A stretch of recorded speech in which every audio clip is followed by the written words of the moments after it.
Seperti biasanya Bapak Yanto akan kembali menceritakan tentang perjalanan Babang Tamfan Xiaoyan dalam lomba makan kerupuk. Saat ini kita akan kembali diperlihatkan dengan Xiaoyan yang pada saat ini sedang duduk bersantai di kediaman Hua Buyu sambil nyebat sampurna kretek. Lalu tidak lama setelah itu Hua Buyu pada saat ini segera menghampiri Xiaoyan hingga pada akhirnya mereka berbasa-basi santai dan berbincang-bincang. Setelah ramah tamah dan basa-basi busuk, Hua Buyu pada saat ini segera berkata bahwa dirinya pada saat ini belum mengetahui nama dari saudara, jadi izinkan dirinya pada saat ini memperkenalkan diri bahwa dirinya adalah master dari Bintang Merah. Selain itu saudara juga bisa menyebutnya dengan sebutan Hua Buyu. Mendengar hal tersebut Xiaoyan juga berkata sambil tersenyum sambil memperkenalkan diri bahwa dirinya bernama Xiaoyan sang pemburu janda tato laba-laba tengkurap. Hua Buyu pun merenung sejenak setelah mendengar nama belakang dari Xiaoyan. Setelah itu Hua Buyu pun bertanya apakah mungkin saudara laki-laki berasal dari keluarga Xiao Xiao. Xiaoyan pada saat ini secara alami mengerti yang dimaksud dengan keluarga Xiao oleh Hua Buyu ini adalah keluarga Xiao yang berada di dunia tingkat atas. Pada akhirnya Xiaoyan menggelengkan kepalanya dan berkata bahwa Xiaoyan hanya berasal dari alam yang lebih rendah. Keluarganya memang keluarga Xiao tetapi seharusnya bukan keluarga Xiao yang dikatakan oleh saudara Hua Buyu. Mendengar hal tersebut Hua Buyu pun menganggukkan kepalanya sambil tersenyum. Setelah itu dirinya kembali menatap ke arah Xiaoyan dan berkata ternyata saudara Xiaoyan tampaknya sangat pandai mengendalikan api. Dirinya berpikir intensitas api dari saudara Xiaoyan ini sangat mirip dengan dewa dari api kuno. Dewa api kuno ini berasal dari alam yang lebih tinggi dan kekuatannya tidak perlu ditanyakan lagi. Mendengar apa yang dikatakan oleh Hua Buyu, Xiaoyan pada saat ini sedikit menganggukkan kepalanya. Ini bukan pertama kalinya Xiaoyan mendengar nama dari alam ini. Guru dari kedua anaknya adalah King Zi yang merupakan orang dari klan Dewa Yan kuno. Namun Xiaoyan pada saat ini masih tetap rendah hati dan berkata hanya saja Xiaoyan cukup beruntung untuk memahami jalan api. Namun meskipun begitu secara alami tidak mungkin untuk membandingkan kekuatan Xiaoyan ini dengan orang-orang kuat di tingkat atas. Hua Buyu pun menganggukkan kepalanya dan pada saat ini kembali berbicara kepada Xiaoyan. Hua Buyu berkata sepertinya pemahaman saudara Xiaoyan tentang api surgawi ini sedikit dangkal. Jika saudara Xiaoyan bisa mendapatkan beberapa petunjuk dari seorang yang memiliki pemahaman yang cukup tinggi, maka Hua Buyu yakin saudara Xiaoyan pasti akan bisa naik ke puncak di masa depan.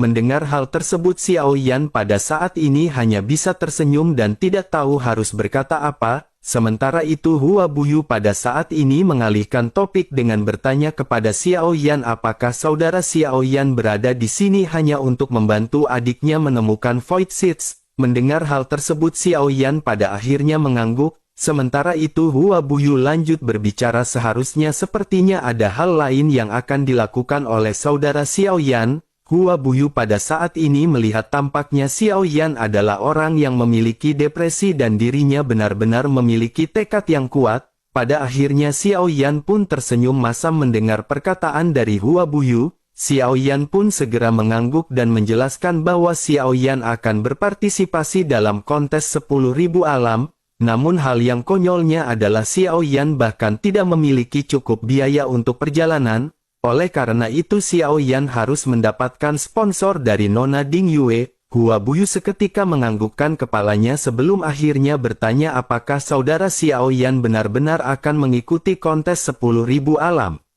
Xiaoyan pun menganggukkan kepalanya dan berkata bukankah seharusnya dengan kekuatan dari saudara Hua Buyu, saudara Hua Buyu akan bisa ikut serta dalam kontes 10.000 alam tersebut. Hua Buyu pun menganggukkan kepalanya dan berkata bahwa dirinya sebelumnya pernah berpartisipasi dalam kontes tersebut, namun sangat disayangkan bahkan Hua Buyu pada saat itu tidak bisa melewati ilusi pertama. Xiaoyan seketika mengerutkan kening mendengar apa yang baru saja dikatakan oleh Hua Buyu. Xiaoyan pada akhirnya berkata bahwa dengan kekuatan dari saudara Hua Buyu bagaimana mungkin dirinya bisa gagal. Hua Buyu pun menghela nafas tidak berdaya dan berkata, sejujurnya kekuatannya pada saat itu sama dengan kekuatan saudara Xiao Yan pada saat ini. Selain itu sebenarnya ilusi ini tidaklah sesulit yang dibayangkan. Dirinya tidak memenangkan kompetisi pada saat itu mungkin alasannya karena kepribadiannya yang berlebihan. Sepertinya semuanya tidak ada sangkut pautnya dengan kekuatan dari Hua Buyu. Terlebih lagi meskipun ada banyak kontestan di sana tetapi kebanyakan dari mereka adalah tim dari alam bawah atau menengah. Mereka semua berada di sekitar kekuatan Dosian bintang 1 dan terlebih lagi dengan pembatasan usia tidak banyak orang yang menonjol. Sementara itu adapun kompetisi seperti kontes 10.000 alam ini mungkin menggoda untuk dunia tingkat rendah dan tingkat menengah, tetapi untuk dunia tingkat atas permainan seperti itu tidak diragukan lagi hanyalah membuang-buang waktu. Mendengar hal tersebut Xiao Yan pada saat ini menganggukkan kepalanya dan menyimak apa yang dikatakan oleh Hua Buyu. Dengan sangat serius di sisi lain Hua Buyu pada saat ini lanjut menjelaskan dirinya berkata bahwa di kompetisi ini babak pertama tidak terlalu sulit untuk dilewati, tetapi setelah memasuki ilusi kedua pada dasarnya ada orang-orang seperti talenta dari semua lapisan masyarakat yang berkumpul bersama, dengan begitu akan sangat sulit untuk mendapatkan skor dan memasuki di antara 2.000 orang di dalam ilusi setelah ilusi kedua menghilang. Terutama beberapa murid dari dunia tingkat menengah bahkan mereka memiliki sumber daya yang melimpah, kebanyakan dari mereka telah menembus Dosian bintang 2 atau bahkan Dosian bintang 3, di bawah pembatasan usia 10.000 tahun ke bawah ini bakat dan kecepatan kultivasi semacam ini sungguh-sungguh sangat menakutkan. Jika Xiao Yan bisa memasuki ilusi kedua maka sebagian besar musuh yang akan Xiao Yan hadapi mungkin akan datang dari ruang tingkat menengah. Sementara itu untuk kompetisi terakhir itu akan mengumpulkan semua petarung top dalam 10.000 tahun terakhir. Xiao Yan masih menganggukkan kepalanya hingga pada akhirnya mengucapkan terima kasih karena Hua Buyu telah memberikan detail yang lebih lengkap. Bersama dengan hal tersebut Xiao Yan pada saat ini teringat bahwa Xiao Wu Tian pernah berkata jika Xiao Yan bisa menonjol di 10 besar turnamen 10.000 alam, maka Xiao Yan akan dapat memperoleh perlindungan dari beberapa alam yang lebih kuat dan memberi benua Dou di lebih banyak waktu. Xiao Yan juga pada saat ini sangat penasaran hadiah apakah yang akan didapatkan jika mereka bisa menerobos ke peringkat 1. Pada akhirnya Xiao Yan segera berkata bahwa Xiao Yan masih belum tahu hadiah apa yang akan didapatkan jika seseorang memenangkan kejuaraan di turnamen ini. Hua Buyu pun segera berkata bahwa hadiah dari kontes 10.000 alam ini sangat istimewa. Hadiahnya sebenarnya diperoleh di dalam ilusi ini. Setiap 10.000 tahun ilusi semuanya akan berubah. Namun untuk ilusi ketiga ini berbeda karena ilusi itu adalah ruang tingkat tinggi yang telah lama tertinggal. Di ruang tingkat tinggi ini ada juga keberuntungan yang tidak terhitung jumlahnya. Jika Xiao Yan memiliki kesempatan untuk mendapatkan keberuntungan ini, maka Xiao Yan akan segera dapat menonjol di antara tim-tim lain. Dengan begitu maka Xiao Yan akan bisa mendapatkan perhatian dan ketika saatnya itu tiba, Xiao Yan benar-benar akan menarik perhatian dari beberapa alam yang kuat dan mereka akan mati-matian memenangkan Xiao Yan. Banyak alam yang lebih rendah berharap untuk mendapatkan perlindungan dari alam yang lebih kuat, karena hanya dengan cara ini mereka dapat bertahan di alam yang tidak terhitung jumlahnya yang kacau ini. Mendengar hal tersebut Xiao Yan pun menganggukkan kepalanya hingga pada akhirnya berkata bahwa Xiao Yan termasuk salah satunya. Setelah selesai berbicara Xiao Yan pun tersenyum malu dan pada saat ini menggaruk kepala belakangnya. Sementara itu Hua Buyu pada saat ini sedikit terkejut. Hua Buyu tentu saja mengetahui dengan jelas kekuatan yang dimiliki oleh Xiao Yan. Namun dirinya benar-benar tidak menyangka bahwa Xiao Yan berjuang untuk alamnya sendiri. Pada akhirnya tanpa sadar Hua Buyu segera bertanya apakah saudara Xiao Yan berjuang untuk alamnya sendiri. Hua Buyu pada saat ini memandang ke arah Xiao Yan dengan ekspresi penuh kekaguman, sementara itu Xiao Yan pada saat ini hanya bisa menganggukkan kepalanya mendengar pertanyaan dari Hua Buyu. Hua Buyu pun segera lanjut berkata bahwa bakat kultivasi dari saudara Xiao Yan adalah yang terbaik di antara orang-orang yang dirinya temui sejauh ini. mengingat waktu saudara Xiao Yan pasti akan mendapat tempat di antara talenta di masa depan.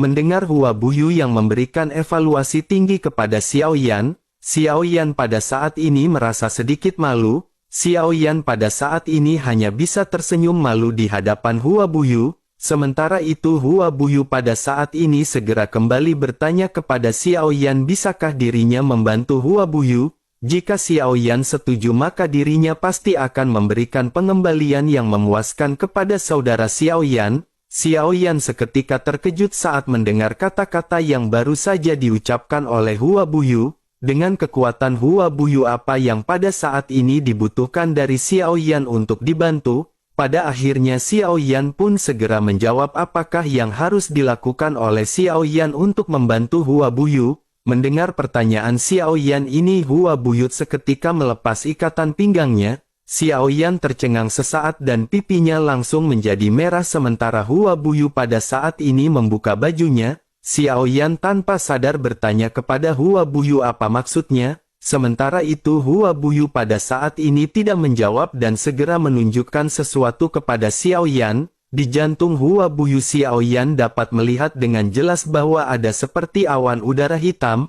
Awan udara hitam ini perlahan mulai meresap ke dalam tubuh Hua Buyu. Setengah dari abu-abu diwarnai oleh warna hitam seperti kabut. Xiao Yan tanpa sadar segera bertanya kepada Hua Buyu apakah ini adalah racun. Hua Buyu pun mengangguk dan dengan cepat segera kembali mengenakan pakaiannya. Setelah itu Hua Buyu pun segera berkata jika tebakannya benar saudara Xiao Yan adalah seorang alkemis. Selain itu sepertinya saudara Xiao Yan bukanlah seorang alkemis tingkat rendah. Dengan kekuatan spiritualnya di keadaan suci dan jalan api, jika bukan seorang alkemis maka itu benar-benar sangat dirugikan. Xiao Yan pun mengangguk dan tidak menyangkal apa yang baru saja dikatakan oleh Hua Buyu. Xiao Yan pun lanjut berkata bahwa saat ini seharusnya mungkin Xiao Yan bisa menyempurnakan ramuan kaisar peringkat ke-8 atau bahkan peringkat ke-9.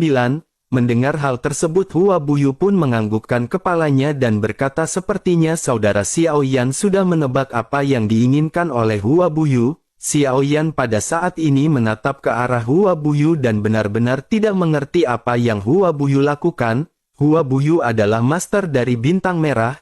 Mengapa dirinya meminta bantuan kepada Xiao Yan dan apakah tidak ada alkemis yang lebih kuat daripada Xiao Yan di bintang merah ini? Xiao Yan pada akhirnya segera kembali bertanya apakah saudara Hua Buyu ingin Xiao Yan membantu memperbaiki ramuan untuk menghilangkan racun tersebut. Hua Buyu pun menatap ke arah Xiao Yan dengan serius dan pada saat ini segera menganggukkan kepalanya. Hua Buyu lanjut menjelaskan bahwa racunnya ini berasal dari bintang merah. Saudara Xiao Yan pasti sudah mendengar mengenai asal-usul dari bintang merah ini. Dulunya itu adalah inti sihir dari binatang buas kuno, sementara master bintang dari generasi sebelumnya dapat menggunakan ini untuk mendapatkan kekuatan yang kuat. Mereka juga akan ditelan oleh kekuatan ini pada saat yang bersamaan. Semua master bintang merah tidak akan hidup lebih dari 20.000 tahun dan mereka akan sepenuhnya diracuni oleh racun ini. Tidak peduli seberapa kuat mereka tidak akan dapat lolos dari bencana tersebut. Oleh karena itu pada saat ini Hua Buyu benar-benar sangat ingin menghilangkan racun semacam ini karena ini benar-benar sangat menyakitkan. Mendengar hal tersebut Xiao Yan pada saat ini hanya bisa menghela nafas panjang. Xiao Yan menyadari bahwa ini adalah jenis racun yang kuat dan sama sekali tidak sebanding dengan racun biasa. Racun ini terus-menerus mengikis tubuh Hua Buyu siang dan malam. Xiao Yan pada akhirnya berkata bahwa dengan kemampuan Xiao dan Xiao Yan khawatir Xiao Yan tidak akan dapat memperbaiki pil yang dibutuhkan oleh Hua Buyu. Mendengar hal tersebut Hua Buyu pada saat ini segera berkata bahwa saudara Xiao Yan tidak perlu terlalu pesimis. Dirinya tahu bahwa permasalahan ini sangat sulit tetapi tidak memerlukan waktu banyak untuk menyelesaikannya. Dirinya juga pada saat ini tidak bisa hanya duduk diam menunggu kematian digerogoti oleh racun sialan ini. Dirinya telah meminta beberapa alkemis yang kuat untuk menanyakan permasalahan ini kepada mereka. Dirinya juga akan memberikan imbalan kepada mereka yang berhasil menyempurnakan pil ini dengan hadiah yang besar. dirinya akan membagikan 1/5 dari kekuatan bintang merah ini kepada mereka yang berhasil. Mungkin bagi saudara Xiao Yan hal tersebut terdengar agak gila, tetapi izinkan dirinya memberikan sebuah contoh. Pada saat ini Hua Buyu berada di Douxian bintang 4 dan dirinya hanya menyerap 1% dari kekuatan bintang merah. Bukankah jika Hua Buyu mendapatkan 1/5 dari kekuatan bintang merah ini akan ada keuntungan yang sangat besar bagi Hua Buyu? Xiao Yan benar-benar kaget ketika mendengar hal tersebut karena Xiao Yan juga seorang master di alamnya. Oleh karena itu Xiao Yan mengetahui dengan jelas tentang betapa mengejutkannya membagi 1/5 dari kekuatan alam tersebut. Namun meskipun begitu Xiao Yan pada saat ini masih tidak percaya diri karena kesulitan dari ramuan ini. Xiao Yan pada akhirnya segera berkata bahwa Xiao Yan pada saat ini sedikit khawatir. Xiao Yan lanjut menghela nafas sehingga pada akhirnya segera berkata, bisakah saudara Hua Buyu menunjukkan resepnya kepada Xiao Yan? Hua Buyu pun mengangguk dan matanya berbinar dan segera mengeluarkan resep dan menyerahkannya kepada Xiao Yan. Lalu Xiao Yan pun segera melihat resep yang diberikan oleh Hua Buyu dan Xiao Yan menyadari bahwa hanya ada 3 bahan obat yang dibutuhkan. Xiao Yan pada akhirnya segera berkata bahan obat yang dibutuhkan sebenarnya tidaklah banyak, namun di antara ketiganya mereka benar-benar membutuhkan sumber jantung api. Xiao Yan berpikir bahwa bahan mentah yang disertai di dalam resep ini sudah tidak bisa dibilang langka. Bahan-bahan ini dapat dikatakan sudah hampir punah, terlebih lagi dengan jantung api. Mungkin jantung api ini masih ada tetapi belum tentu keberadaannya. Xiao Yan pada akhirnya bergumam bahwa sangat sulit untuk menemukan bahan obat ini sendirian. Jika bukan karena keberuntungan dan kebetulan bahan obat seperti ini tidak akan bisa ditemukan sama sekali. Mendengar hal tersebut pada saat ini Hua Buyu pun menganggukkan kepalanya. Hua Buyu pada akhirnya segera berkata bahwa dirinya telah memperoleh 2 bahan obat lainnya. Pada akhirnya hanya sumber nyala api atau jantung api satu-satunya hal yang belum mereka temukan.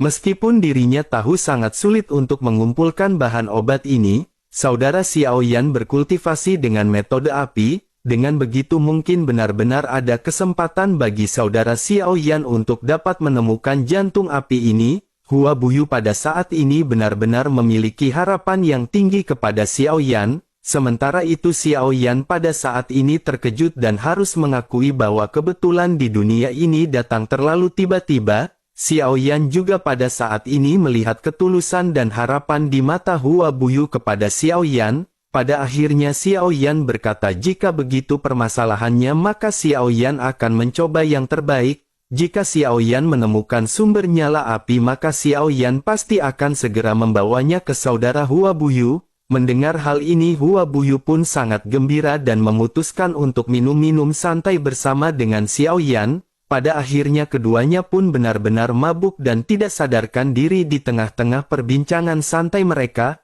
Kali berikutnya Xiao Yan terbangun. Xiao Yan pada saat ini sudah berada di Fearless Art. Xiao Yan melihat sekeliling di mana ada anggota dari timnya, begitu juga dengan Ding Yue. Xiao Yan pada akhirnya segera bertanya kepada Ding Yue mengapa Xiao Yan pada saat ini berada di sini.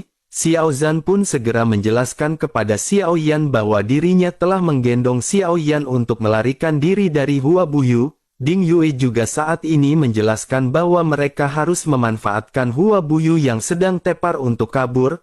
Mereka pada saat ini harus menemukan Void Seeds dan jika Hua Buyu terbangun mereka tidak akan memiliki kesempatan. Mendengar hal tersebut Xiao Yan pada saat ini hanya bisa menghela nafas dan tidak bereaksi. Tampaknya pada saat ini alkohol masih menyelimuti pemikiran Xiao Yan dan Xiao Yan hanya bisa pasrah kepada Ding Yue. Sementara itu tanpa menunggu Xiao Yan bereaksi, Ding Yue juga langsung mengendalikan Fearless Art dan melarikan diri dengan cepat. Mereka pada akhirnya meninggalkan bintang merah dengan kecepatan tercepat dan menghilang dalam waktu singkat. Namun tidak lama setelah itu ternyata Hua Buyu pada saat ini digantung di atas langit bintang merah.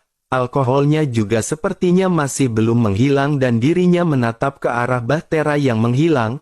Hua Buyu menggelengkan kepalanya tanpa daya dan berkata perlahan bahwa gadis ini benar-benar ceroboh. Sementara itu kembali ke Xiao Yan dan yang lainnya yang pada saat ini sudah berada di dalam bahtera, Ding Yue perlahan-lahan melihat peta bintang laut yang berada di atas meja, dirinya memikirkan cara mengambil rute selanjutnya dan cara meningkatkan peluang untuk bertemu dengan Void Seeds. Akhirnya Ding Yue pun berkata bahwa ada jejak di sekitar sini dan itu pasti tidak jauh dari mereka. Makhluk itu sangat besar dan seharusnya tidak sulit bagi mereka untuk menemukannya. Mereka pada saat ini harus pergi ke utara bintang merah terlebih dahulu di mana medannya sangat terbuka. Seharusnya di sana juga akan ada lebih banyak monster Void Seeds. Jumlah makanan di sana juga benar-benar sangat banyak oleh karena itu mereka pasti akan berkerumun di sana. Mendengar hal tersebut Xiao Yan pada saat ini hanya menganggukkan kepalanya sebelum akhirnya tiba-tiba lambung kapal terguncang.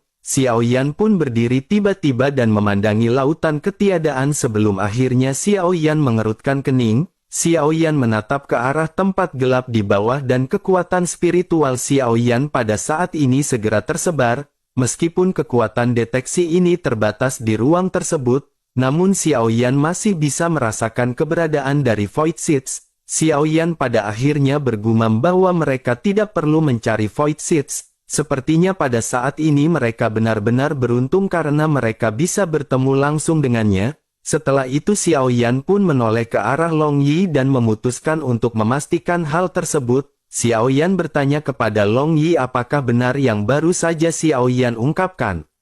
Mendengar hal tersebut Long Yi pada saat ini mengerutkan kening, ada aliran udara yang kuat yang menurun di bawah kapal hingga pada akhirnya Long Yi berkata bahwa apa yang dikatakan oleh ayah memang benar, ini benar-benar keberadaan dari Void Seeds. Pada akhirnya dengan konfirmasi dari Long Yi ini Xiao Yan seketika menjadi lebih berhati-hati, di lautan ketiadaan yang gelap ini jika mereka tidak berhati-hati dan tersedot ke dalam perut Void Seeds. Itu benar-benar akan sangat mengerikan dan tidak akan mudah bagi mereka untuk melarikan diri. Sementara itu di sisi lain pada saat ini Long Yi segera berkata bahwa sosoknya tepat berada di bawah mereka. Xiao Yan seketika benar-benar terkejut karena keberadaan benar-benar sangat dekat dengan Xiao Yan. Xiao Yan benar-benar takut mereka ditelan oleh Void Seeds hingga pada akhirnya memerintahkan Long Yi untuk segera berkomunikasi. Xiao Yan berkata kepada Long Yi bisakah Long Yi mencoba apakah Long Yi bisa berkomunikasi dengannya. Sementara itu Xiao Zhan juga pada saat ini melihat sekeliling hingga pada akhirnya segera berteriak kepada Xiao Yan. Dirinya berkata agar Tuan Muda Xiao Yan pada saat ini melihat sepertinya ada beberapa bahtera di sana. Xiao Yan pun seketika menatap ke arah yang ditunjuk oleh Xiao Zhan dan Xiao Yan bisa melihat beberapa bahtera. Xiao Yan pun menyipitkan matanya sedikit dan berkata tampaknya itu memang seperti bahtera. Mungkinkah seseorang juga pada saat ini sedang mencari keberadaan Void Seeds? Xiao Yan pada saat ini menjadi semakin khawatir karena jika hal itu memang benar pihak lain seharusnya memiliki banyak orang kuat di samping mereka. Dengan cara ini Xiao Yan benar-benar tidak ingin Long Yi mengekspos kemampuan garis keturunannya. Jika hal tersebut diketahui oleh orang lain bukankah Long Yi benar-benar akan diincar oleh mereka? Terlebih lagi dengan kekuatan tim Xiao Yan saat ini benar-benar akan sangat sulit untuk menyelamatkan diri. Sementara itu Long Yi pada saat ini segera berkata dengan bersemangat kepada Xiao Yan bahwa dirinya telah berhasil menghubunginya. Xiao Yan sedikit terkejut dan segera bertanya apa yang dikatakan oleh Void Seeds ini. Long Yi pun segera menjelaskan bahwa itu adalah Void Seeds yang mereka temukan di kota Qianxing sebelumnya. Dirinya berkata bahwa seseorang pada saat ini ingin membunuhnya dan dirinya sedang terluka. Oleh karena itu pada saat ini dirinya memerintah untuk diselamatkan. Mendengar hal tersebut Xiao Yan pada saat ini menjadi semakin terkejut karena dirinya benar-benar telah terluka. Dengan begitu bukankah orang-orang yang memaksa Void Seeds melarikan diri dan terluka memiliki kekuatan yang tidak bisa diremehkan? Pada saat yang bersamaan di sekitar Xiao Yan pada saat ini tidak hanya satu bahtera yang segera muncul, ada 4 bahtera yang lebih besar dari Fearless Art muncul di sekeliling Xiao Yan. Lalu belasan sosok bergegas keluar dari 4 bahtera dan aura yang dipancarkan oleh masing-masing sosok ini menakutkan. Beberapa sosok pada saat ini melewati Bahtera Xiao Yan dan hanya satu sosok yang berhenti perlahan. Sosok ini mengenakan baju besi dan pada saat ini menatap ke arah kelompok Xiao Yan dan yang lainnya. Sosok ini pun segera berbicara dengan sangat agresif, tidak peduli apa tujuan mereka datang ke sini. Mereka harus dengan cepat pergi dari sini dan jika tidak dirinya akan membunuh mereka tanpa ampun. Mendengar hal tersebut Xiao Yan pada saat ini mengerutkan keningnya sementara Ding Yue pada saat ini segera menghampiri Xiao Yan. Dirinya melihat pola yang tergambar di baju besi pria tersebut dan berbisik kepada Xiao Yan bahwa itu adalah keluarga Jin. Xiao Yan pun menatap ke arah pria tersebut sementara pria itu pada saat ini kembali lanjut mulai berbicara. Dirinya berkata bahwa keluarga Jin bukanlah sesuatu yang bisa mereka provokasi. Lebih baik mereka pada saat ini segera pergi karena dirinya tidak memiliki waktu untuk berbicara dengan mereka sekarang. Mendengar hal tersebut Xiao Yan pada saat ini mengangkat kepalanya dengan ringan, dengan tersenyum tipis dan kata-kata yang paling arogan Xiao Yan segera bertanya bagaimana jika Xiao Yan tidak ingin pergi. Mendengar hal tersebut pada saat ini tatapan dingin segera melonjak di wajah pria tersebut. Dirinya memandang ke arah Xiao Yan dan yang lainnya yang hanyalah beberapa orang kecil yang tidak tahu bagaimana untuk bertahan hidup. Namun pada saat ini dirinya juga sedikit terkejut berhadapan dengan kelompok Xiao Yan. Seharusnya ketika seseorang yang lebih lemah berhadapan dengan orang yang lebih kuat mereka benar-benar akan ketakutan setengah mati. Tetapi setelah mendengar perkataan Xiao Yan ini justru pada akhirnya tubuh dari pria tersebut sedikit terkejut. Namun dirinya segera menekan perasaannya ini sebelum akhirnya kembali berkata kepada Xiao Yan, jika dirinya memiliki nyali coba katakan hal tersebut lagi. Xiao Yan pada akhirnya dengan masih mengangkat kepalanya kembali mengucapkan perkataan yang sama kepada pria tersebut. Pria tersebut pun segera berteriak bahwa mereka benar-benar mencari kematian. Pria itu pun hendak bergegas untuk membunuh Xiao Yan tetapi dirinya segera dihentikan oleh sebuah teriakan. Suara tersebut berkata kepada si pria apa yang pada saat ini dirinya lakukan. Cepat datang ke sini karena hal besar ini lebih penting. Setelah tugas selesai maka mereka akan berurusan dengan makhluk kecil ini berikutnya. Pada akhirnya pria yang hendak menyerang Xiao Yan pun hanya bisa mendengus dingin dan membatalkan serangannya. Pada akhirnya dirinya segera mulai melesat menuju ke dalam lautan ketiadaan. Orang-orang ini semua menggunakan sumber kehampaan sehingga mereka dapat berpacu dengan bebas di lautan ketiadaan. Belasan sosok pada saat ini bergegas menuju kedalaman lautan ketiadaan yang tidak berdasar. Sementara itu kelompok Xiao Yan pada saat ini hanya bisa memandang ke arah orang-orang yang baru saja pergi. Xiao Yan pada saat ini benar-benar tidak tahu apakah tujuan dari orang-orang keluarga Jin ini untuk menangkap Void Seeds. Sementara itu Ding Yue juga pada saat ini menyipitkan matanya menatap ke arah kelompok keluarga Jin yang tenggelam di lautan ketiadaan. Ding Yue bergumam pasti keluarga Jin pada saat ini akan membayar harga yang mahal untuk hal tersebut. Namun juga dibandingkan dengan mereka menjual Void Seeds yang sudah mati hal itu benar-benar tidak akan sebanding dan kerugiannya benar-benar jauh lebih besar. Sementara itu di sisi lain Long Yi pada saat ini kembali bertanya kepada Xiao Yan apakah mereka pada saat ini ingin membantu Void Seeds. Mendengar hal tersebut Xiao Yan pada saat ini merenung sejenak.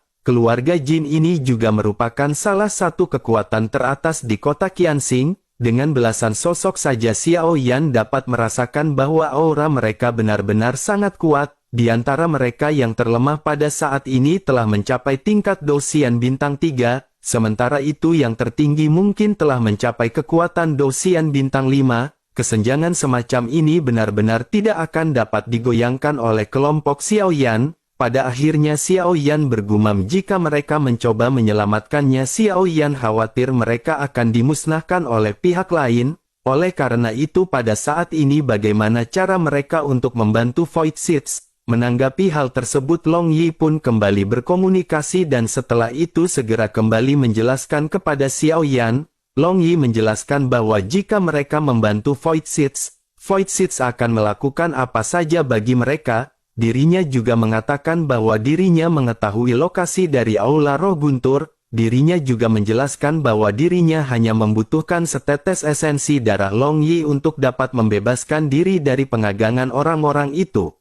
Mendengar hal tersebut pada saat ini Long Xietian segera bereaksi dan berkata bahwa darah leluhur naga hitam sangat mendominasi. Untuk monster semacam ini setetes darah dari Long Yi sudah cukup untuk menguntungkannya tanpa batas. Oleh karena seperti itu Long Xietian khawatir jika Long Yi memberikannya setetes darah, maka Long Yi akan menderita sendiri. Xiao Yan pada akhirnya memandang ke arah Long Yi setelah mendengar penjelasan dari Long Xietian. Xiao Yan lanjut bertanya seberapa besar kerugian yang akan ditimbulkan oleh setetes esensi darah ini. Long Yi pun segera berkata bahwa itu tidak terlalu sakit. Selain itu Void Seeds juga berkata bahwa selama dirinya bisa keluar dari permasalahan ini, dirinya bersedia memberikan 10 tetes esensi darahnya sendiri sebagai gantinya. Void Seeds perlu menelan setetes darah baru yang memungkinkannya untuk menjadi lebih kuat. Mendengar hal tersebut Xiao Yan pada akhirnya segera berkata karena ini permasalahannya. Xiao Yan berpikir metode inilah ya, 1 tetes darah ditukar dengan 10